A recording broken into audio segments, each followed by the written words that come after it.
Hi there, Tiger Cubs. Welcome to the show. As always, I'm your host, Yanni. Recently, TK through 2nd returned to campus. Tiger Cub News Maya takes a closer look at how the reopening went. Recently, kids from TK to 2nd grade went back into in-person school. My brother, Joshua Prue, is a 1st grader at Monterey Hills and is going fully back 4 days a week. They're taking strict precautions necessary to keep all the kids and staff safe. When they first get to the school, the parents and kids have to stay on Roadrunner feet on the ground so everyone can social distance. See, parents are supposed to stand on each individual one. Oh, okay. Josh's class's gate is Gate C, where someone takes his temperature. When you first enter, there's a link that your dad has to get on his phone, or who, mom, dad, I don't care.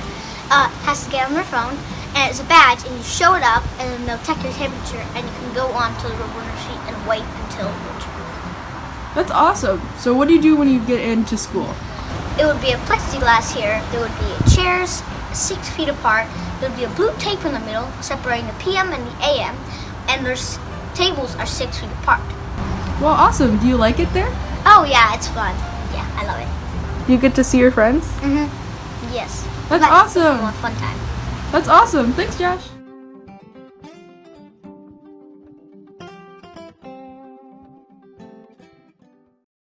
In campus news, intramural sports training kicked off recently with basketball, volleyball, and cross country. TCN's team member Aiden stopped by to show us what socially distanced athletics is looking like. Roll the tape.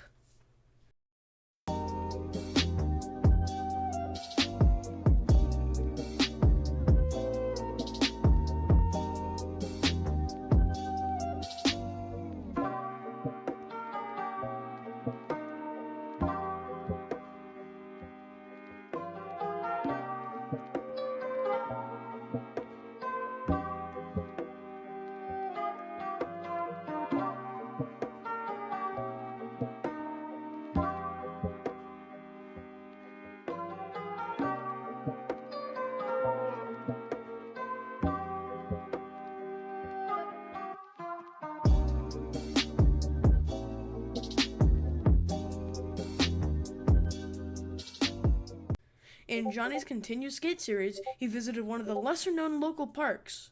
Enjoy. Today, I went to my local Marsh Skate Park in Atwater. It's a great park to hang out at because it's very low-key. There's a flat bar, a rail that goes across the dirt island, a box, and a couple of different ramps. The only problem is that the park is a bit slippery, and when it's summertime, the metal gets hot. Overall, this park is very good and it has a place in my heart.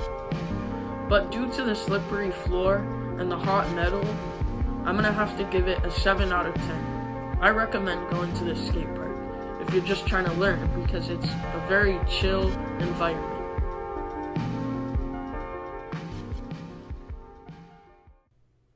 Today, our resident chefs are going to show us how they make chicken and rosemary potatoes.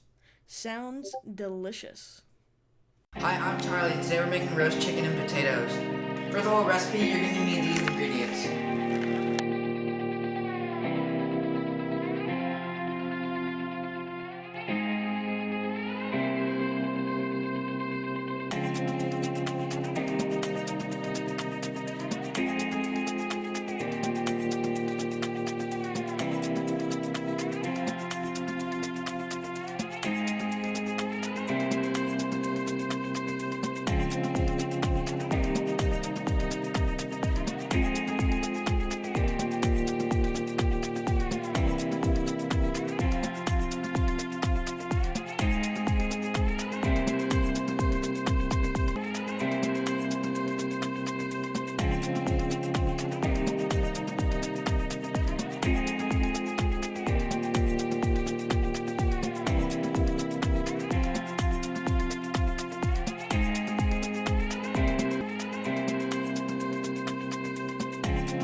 Place your potatoes in the pan and then place your chicken on top.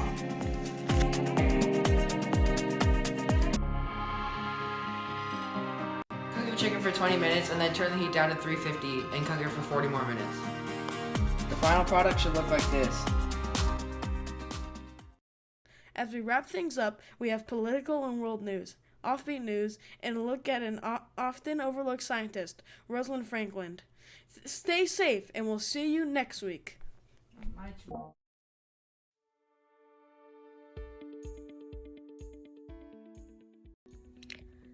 Hello everyone, welcome to this week's News Minute.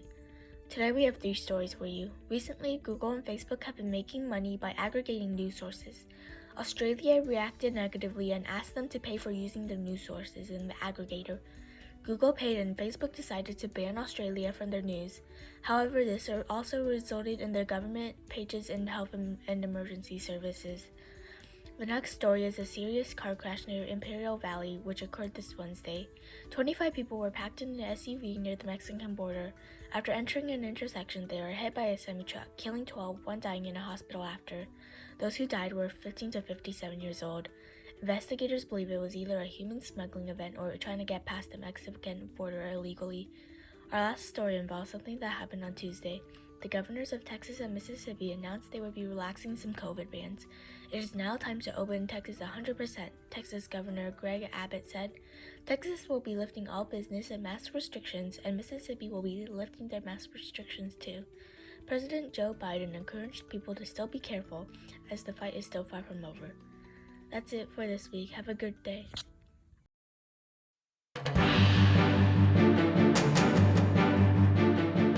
Welcome back to this week's edition of Political Corner. I'm Sophia Feldman, bringing you highlights of politics for the week. Trump's tax returns have been brought over to the Manhattan District Attorney. He's required to turn over records dating back to 2011. Only 11 of Biden's 23 nominees for his cabinet have been confirmed, the latest one being sworn in on March 2nd. Andrew Cuomo, the governor of New York, has allegations against him for inappropriate behavior that happened in 2019 at a wedding moments after they met. This is the third accusation against him. Now people are calling for his resignation, including with a billboard on the I-787. Thank you for tuning into this week's Political Corner. I'll be back with more news next week.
You've probably heard of deoxyribonucleic acid.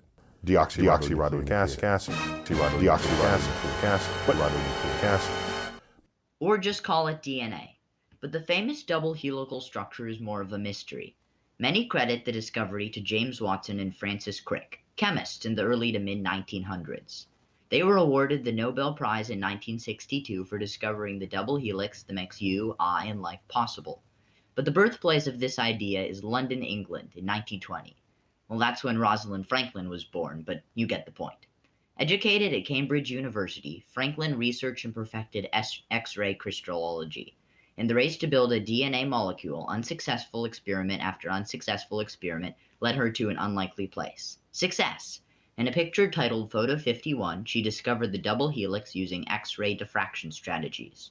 Watson and Crick found Photo 51, and using it, created their famous DNA model. Watson and Crick did not acknowledge Franklin's contributions, and her work hasn't been celebrated until recently.